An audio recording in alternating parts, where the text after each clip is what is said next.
So you're a big proponent of public disclosure by companies. You have the NTSB for events and all that. What's the big obstacle to getting that? Why aren't people jumping into it? Lawyers. Really? Yeah. Yeah. And so by the way, let me just clarify the question for people who have not been talking to me for years. Yeah, we're talking about public disclosure of security incidents that companies have had. I mean, the shortest answer you're going to get out of me in this session, because it was a single word. But really, companies are concerned that disclosing a breach is going to get them sued. And so their lawyers will say nothing. But we are starting to see legislation telling people you have to, whenever you have a breach. We've had that legislation for 15 years, more, 20 years. So don't those two things go head to head at some point? You have to let people know, you don't want to?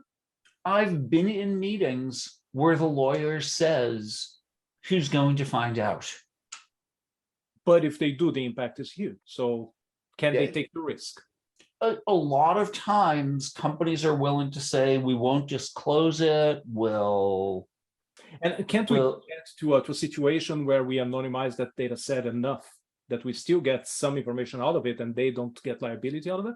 So maybe we may get to a situation in which we see reports from regulated industries, right? So we may have sectoral rules, and we're seeing this now. There's places where you have to notify CISA within an hour, the American Cybersecurity Infrastructure and something agency. But the other approach that I think may be more powerful is, again, following aviation, but learning from near misses. Because a near miss where one control worked and another one failed is a success story. Yep.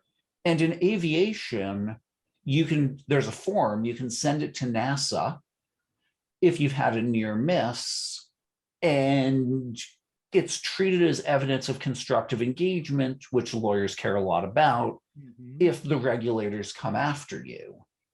And so I think that may be a better model for learning, because by the time you're done anonymizing the data, you may be losing a lot of, maybe company culture plays a big role. I believe it probably does. But if we remove the name of the company, I can't assess their culture except in the way that the anonymizer is sharing.